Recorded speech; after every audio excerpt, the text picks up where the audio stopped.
Oke, jadi mengenai materi geomorfologi glasial, jadi glasial atau gletser itu merupakan suatu bongkahan es ya yang menutupi suatu masa daratan maupun lautan. Oke.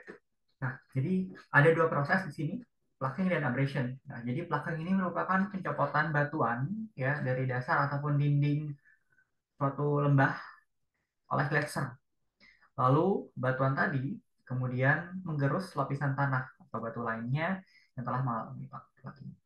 Nah, jadi dinamakan sebagai abrasi. Oke, nah ada dua perbedaan di sini, ice cap dan ice sheet.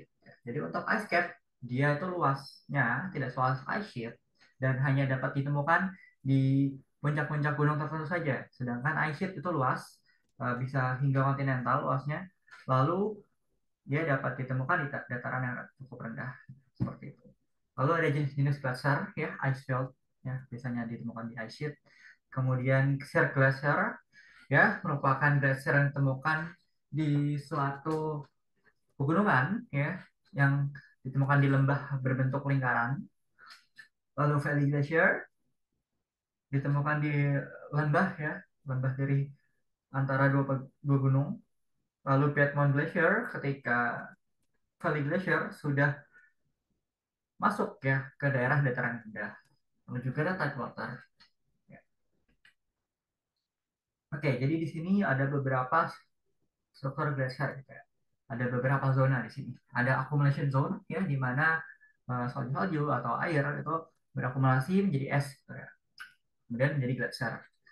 Dan kemudian ada zona ablasi di mana si glacier ini terus bergerak dan meleleh. Oke, di sini ada yang namanya arete. Nah, arete itu merupakan batas ya di antara dua pegunungan ya. Dia batas di antara dua lembah seperti ini. Nah, jadi di antara ini ada dua lembah kan, lembah satu dan dua. Nah, ini merupakan arete ya. Nah, lalu ada juga yang namanya horn ketika suatu gunung ini memiliki puncak gitu ya. Nah, ini namanya horn.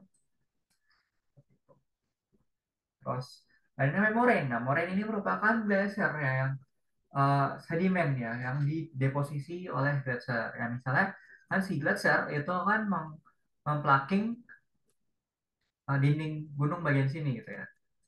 Kemudian kan sedimen-sedimen itu akan terbawa.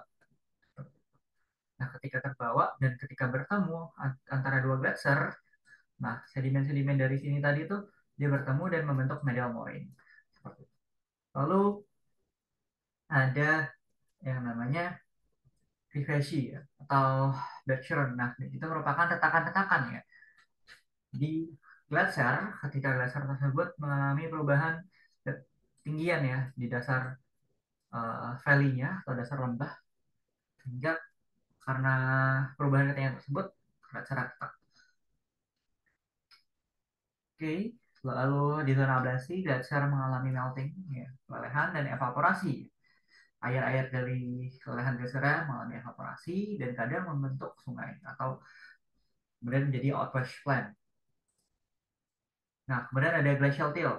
Nah, glacial till ini merupakan ya batu-batu yang dibawa oleh glacier ke dalam dataran rendah. Jadi biasanya ketika ada batu besar di suatu dataran rendah, nah itu merupakan efek dari transportasi oleh glacier. Lalu ada juga ya yang namanya drumlin dan Kettle Lake. Ya, Kettle Lake ini merupakan danau lelehan glacier ya, air dari lelehan glacier di Appalachian Plain.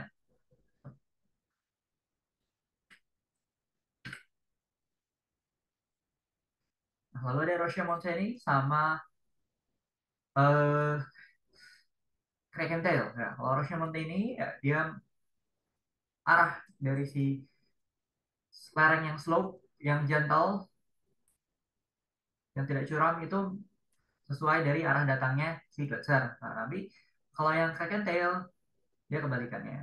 Ya, arah yang curam dia sesuai dengan datangnya glacier. Seperti itu. Lalu kita bahas mengenai geomorfologi periglasial ya di mana tidak ada glacier tapi adanya pembekuan dari tanah ya. Jadi air dalam tanah itu membeku sehingga tanah tersebut menjadi permafrost. Nah, jadi ada beberapa permafrost ya. Ada continuous, discontinuous, dan sporadik. Untuk continuous itu uh, dataran yang dicakup oleh permafrost dengan luas banyak, lalu dilanjutkan dengan discontinuous dan lalu sporadik. Ya. Lalu ada yang namanya talik. Nah, talik ini merupakan dataran ya yang atau bagian dari tanah yang tidak membeku gitu ya. Ada klostalik ya, dia dikelilingi oleh permafrost, lalu ada open talik ya.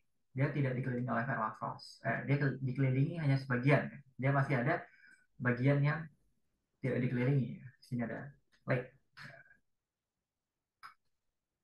Lalu ada true talik di mana si unfrozen soil ini membagi dua bagian permafrost seperti itu.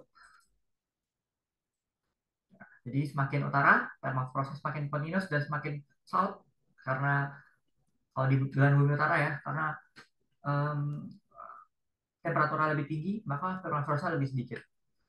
Lalu ada pingo ya yang diakibatkan oleh uh, pembekuan air gitu ya.